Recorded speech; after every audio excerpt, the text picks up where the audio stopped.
addressing the body of the question also, use the advantage, disadvantage, merit, demerit, and break the question into as many parts as possible. It helps the examiner in cognizing that you have understood the question, that you know the answer in all its manifestations. Basic characteristics which are needed in answer writing is cohesiveness, preciseness, exactness, and orientation of the answer. Hello friends, I am Divya Mishra. I have secured rank 28 in Civil Service Examination 2020, and this was my third attempt. In my first attempt, I have cleared prelims, mains, and I have appeared in the interview, but I missed the final list by 4 marks. And in my second attempt, which was last year, I secured rank 312 and I joined the Indian Railway Traffic Services, and this year it is 28. So I want to share some mains preparation strategy and tips with you today. So let us begin with that. So first, because this is the basic confusion which comes to mind of any civil service aspirant, that what are the standard sources that we should refer to. For this, I have referred to very simple sources which are known to everyone, but for the sake of clarity, I would explain here that in all these subjects, our NCERTs should be the beginning material. Then in history, we can move up to spectrum. In geography, Goh Cheng Liang. In polity, we have Lakshmikant. In economics, besides the NCERTs, we should follow some particular newspapers, and there are other referral books also that can be covered within that. And within economics also, we have in that section agriculture, fiscal, monetary policies, and the inflation. These details might not be asked in your mains exam, but in prelims, the conceptual clarity is very important. Then the international relations. For that, I will say, for the sake of updating yourself, refer to newspapers and the daily current affairs material which is available in all the websites, and be thorough with the bilateral and multilateral and regional forums which are mentioned in the syllabus. And there are other parts of the syllabus also which are in GS3 and GS1-2, for example, social issues and social justice. So in that, I will discuss them with the help of some previous year's question papers, and also when I will be touching the GS1, 2, 3, 4. So next point that is important in my mind is how much time does it take to start the preparation and complete it. So for instance, prelims to me, it is about 2 to 3 months, depends on your maturity in the prelims preparation stage. And second is the mains. So in mains, it should take 6 to 8 months for the complete coverage of syllabus. Apart from the optional subject. I will not be talking about optional right now. And then in mains, how we should begin? We should be preparing our basic material. If there is any foundation course that you are doing, so you should be referring to that, but also start answer writing as soon as possible, because that will give you an exposure of how it is like to utilize the concept that you have read in the real examination simulation scenario. So this is there. Now I will try to take up one question from GS1 which was asked in this year's exam.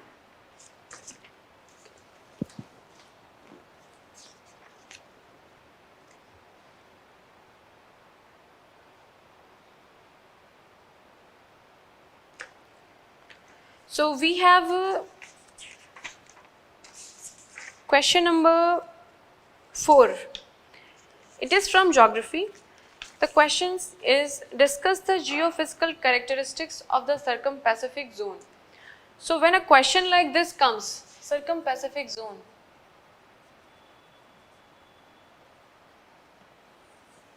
the question is very particular in that it is asking about the characteristics. What we should do is try to remember when we were reading the syllabus in our earthquake area, there it was mentioned. So it is earthquake prone. And why it is that? Because it is the convergent oceanic and the continental boundary. This is the cause of it. What is specific about this? Because whenever we have earthquake prone areas, there are boundaries which are either diverging or converging. We have nutrient enrichment. So there is a good fish stock, thriving marine life, and also it is helpful to the regional economies. So all of these things should be mentioned. So we will be touching the human aspect, we will be touching the geographical aspect, and then we will also be touching the economical aspect when we will be addressing this question. So we will begin by highlighting um, the territorial areas of the Circum-Pacific zone, or why it is called Circum-Pacific zone. Then we should in this question at least draw a diagram where we will be depicting where are this Circum-Pacific zone covering the whole Circum-Pacific belt and excluding the Australia, and then we should be discussing about the characteristics. And we can end by highlighting the importance of polymetallic nodules which are present in these areas, or maybe the methane hydrates which are present in these areas. So that will give a positive outlook to your answer. Second question is about the process of desertification, and it does not have climatic boundaries. Justify with examples. So question is very clear. We have, the line is given, the desertification does not have the climatic boundaries. And this we already know because we have been listening to how there is a green wall concept going on in Africa to prevent the Saharan sand coming onto the southern green and lush areas of Africa. We are also listening to the issues of how the Thar deserts and its sand is coming to the central highlands of our country. So we know this concept, but we will be explaining this with the help of these examples.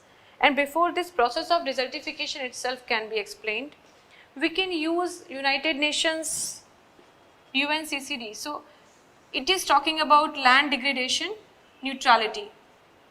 This is the concept. There was one summit which has happened in India, in our country this year. There are sustainable development goals about the life on land, which touches on this aspect and how it will be affecting the biodiversity, the environment, the people.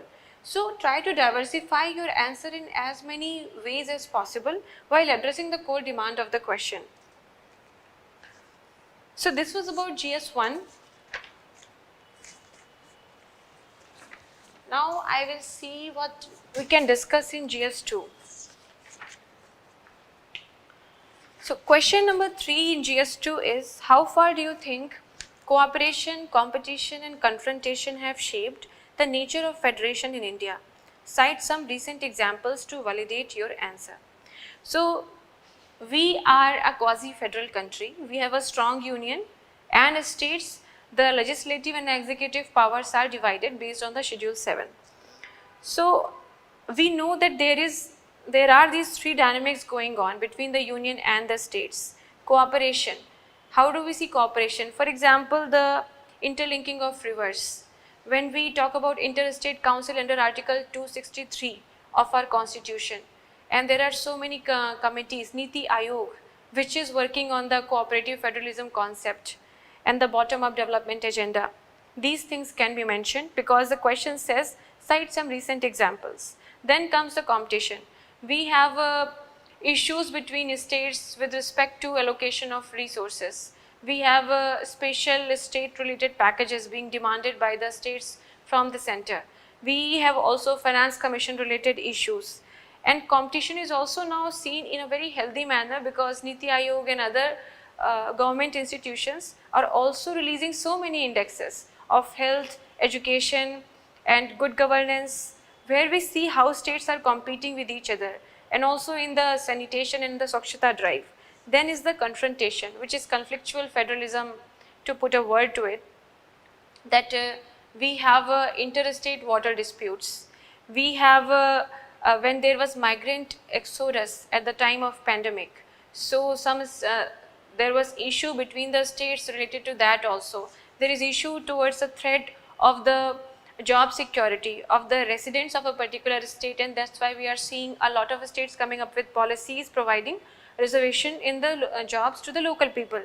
All these examples are in one way or the other an aspect of the federalism itself, and we can mention it like this. There are so many constitutional experts who have talked about India's federalism. We can mention how it is not like US, which is a United States of America and a complete federation in its one of the purest forms. India is not like that, and why it is like that, we can mention some Supreme Court judgments that they have said that it is because of our core ground realities that we have a strong union to prevent the centrifugal forces like secessionism, separatism, extremism, which are working in our country, so that the political idea of a Union of India stays intact.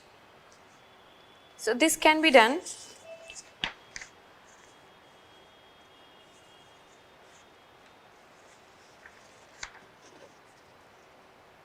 Then we have this question number 18 in GS2 paper, that National Education Policy 2020 is in conformity with the Sustainable Development Goal 4.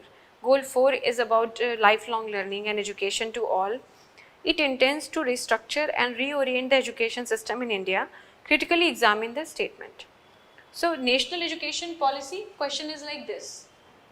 National Education Policy in conformity with Sustainable Development Goal 4. Why we are talking about education in this way? This question was one of the expected ones because we just had draft National Education Policy released in 2019. In this question, we can do so many things because new education policy touches the school level education, college level education, and the early childhood care and education, and then also the extracurricular and the curricular, and how the hard separations will go away. There will be no more silos. There will be student empowerment by flexibility of choices.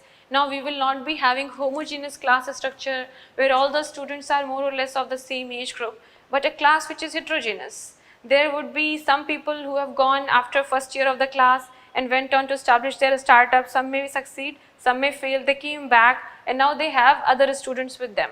So it will be an environment where interdisciplinary and cross learning things will happen. And SDG 4, it talks about lifelong learning. So these all aspects at different levels of education can be mentioned. You may cite one of the quotations, for example, former Prime Minister Indira Gandhi.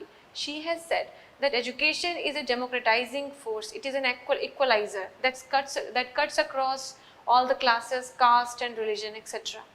So these things can be mentioned. Ultimately, in our country, we have around 74% of literacy rate, and we need to reach the level of 100% in gross enrollment ratio, which is mentioned in the NEP. So conclusion can be given in this manner. So you have explained all the whole of the question, and yet you are being very positive at the end of the question that why we want these things to happen in the first place. Now I'll be moving to the GS part 3. Okay, I don't have GS3 here, so I will go to GS4.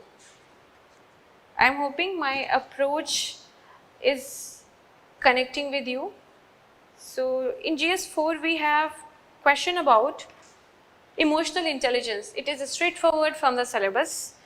The question 2b, it is what are the main components of emotional intelligence and can they be learned? Of course they can be learned. Emotional intelligence is about self-awareness, about our own emotions. Then self-regulation, how do we regulate those emotions? If I am angry, should I show my anger? If I am happy, should I be overexcited with happiness? So how I regulate it? And then others' emotions, perceiving them, being conversant with them, and how we regulate that. And social skills and empathy, because empathy is about putting ourselves in others' shoes. So all this is important. And these are all the aspects of emotional intelligence which I am sure you would have read as part of your basic ethics preparation. And can they be learned? How can we teach them? So you can again use the help of new education policy here. You can use the help of, for example, there are civil servants who in their own conduct during the training are taught so many things.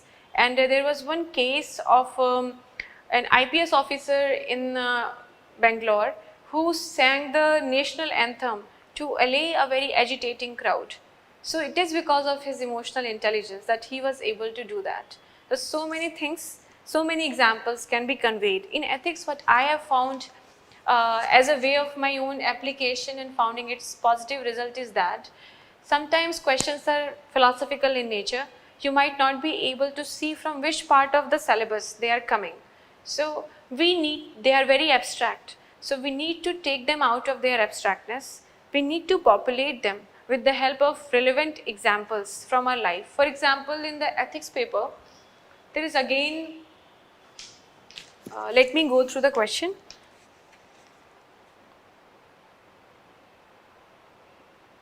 Right. Hatred is destructive of a person's wisdom and conscience that can poison a nation's spirit. Do you agree with this view? And justify your answer. When it says justify your answer, this directive means that you have to propound on those lines of the question itself. Contrary opinion is not needed, but nevertheless, in the conclusion or just before the conclusion, you give the other point of view also that will add value to your answer. So hatred is destructive of a person's wisdom and conscience. First of all, what is wisdom? Wisdom is not just that we know something. It is the ability to understand that we don't know many things than we know. And hatred is destructive of it. What does hatred do to a person? Hatred makes us blind to other person's characteristics, to some institutions' positive things. We become blind and we become irrational in nature. So hatred should be and always be discarded. It should always be discouraged. And how this is linked with the concept of conscience and that can poison a nation's spirit. So when we move to this part of the question, it is talking about these four forces: the secessionism, the communalism,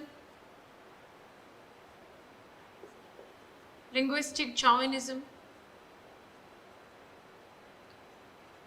regionalism, all these social issues that you know. Why we have these issues? In fact, we can talk about gender disparity and the crimes also. It is because of the hatred. And hatred towards what? Hatred towards somebody who is not you, somebody who is different. So if you are from one part of the country, another person who is from another part of the country. If you belong to one caste, religion, creed, race, somebody who does not belong to these and the other. So hatred of the other has to go away because it will poison the nation's spirit. Now start giving the examples. You can give the example of the communalism related issues that we are well aware. Then the linguistic chauvinism related issues, for example 1965 anti-Hindi riots. Then the regionalism, so many the Naxalism related problems, Northeast insurgency, and the Punjab issue during the 1980s was there. And the xenophobia, if we talk about the world stage, so many immigration has been going on. Jewish Holocaust can be mentioned. There have been so many genocides, including the Cambodian one, Rwanda massacre. So these are your examples. So when it comes to ethics paper, questions may seem a little far-fetched, but if you look into the core of it and relate from which part of the syllabus it is being asked, you have sufficient examples from your GS paper. We can use these examples here to justify the question, which was the question itself. Now, I will be touching upon one case study.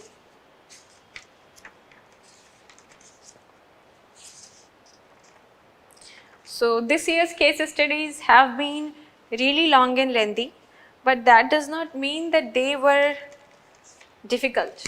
Okay, difficult or easy is a relative term. It entirely depends on how you perceive them.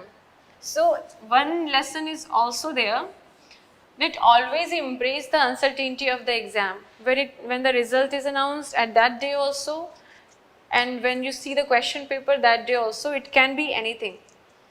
So we have the first case study 7, where there is one person who is a senior public servant, a very honest and forthright person, posted in finance ministry, head of the budget division, and busy in organizing the budgetary support for the 4 states. Some of them are going to polls, so it becomes politically sensitive issue. And this year's annual budget had allocated 8,300 crores for national housing scheme. So I will in short tell you about this case study. What is happening is that there is one welfare scheme. National Housing Scheme. Budget was for this scheme. But there is conflict here in this case study. We have developmental program also. One is SEZ, where allocation is needed, otherwise it will lead to cost overruns. Then another one is, let me see. Yes, the MNC one.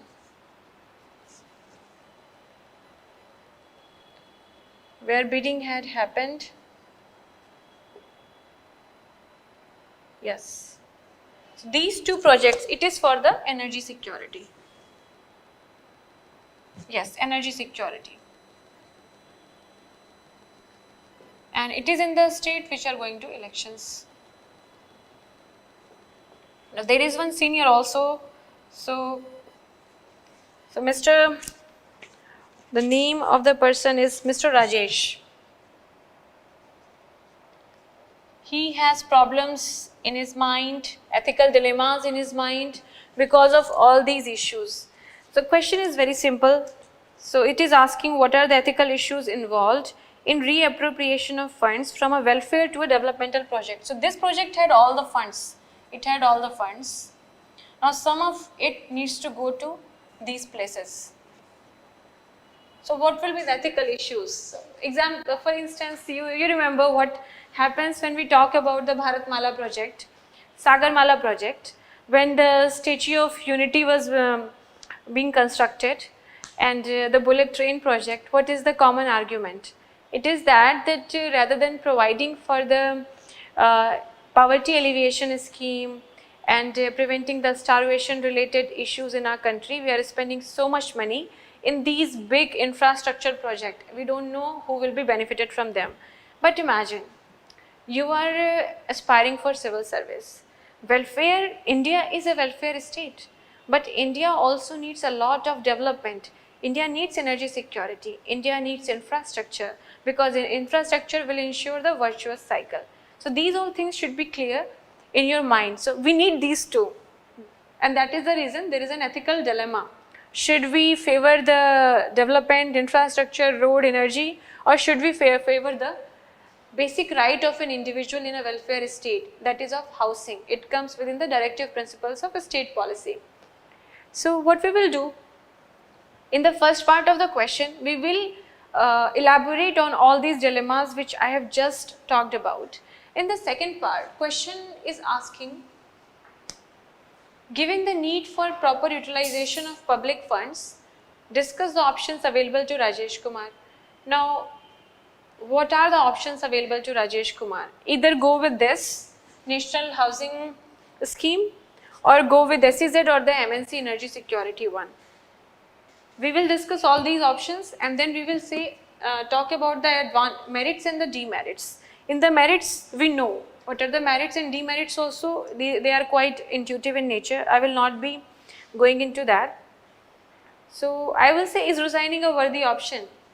Well, I will say, being a civil servant, complication in work profile and these dilemmas, to my mind, are very common in nature. And that is why maybe the question has been there in the mains exam also. What we should do is, what I did was, I suggested some innovative and creative approach about solving this fund crisis. Basically, it is a fund crisis. So we can go for various models of mobilizing the financial resources. In fact, during the pandemic, you would have seen government relaxing the norms for the states borrowing based on 4 criteria. That if they are going for one nation, one ration tax, if they are going for reforms in the distribution companies or in the urban local bodies, then their limit of borrowing was extended. So it was an innovative way. Similarly, we can also suggest mobilizing financial resources. This can be done through 1, special purpose vehicle. 2nd, viability gap funding. 3rd, using the CSR funds. 4th, building alliances for the finances with the IMF, World Bank and other like-minded countries. For instance, in bullet train. So the argument in support of bullet train, very analytically saying, is that more than 80% money is coming from Japan at an interest rate which is very low and over a period of time which is quite long. So we can go to like-minded countries which are our friends and raise the financial resources. So that will bring Mr. Rajesh out of this dilemma. So ethical dilemmas mentioning is important, but suggesting creative solutions is even more important. And you can conclude this answer by talking about the DPSPs, talking about the fundamental duties, maybe the preamble of our constitution. So all these things I believe will be a little helpful to you. I have not discussed about GS3, but basic approach is the same. Introduce it with relevant fact, statistics or something, some example that you see is befitting in that answer.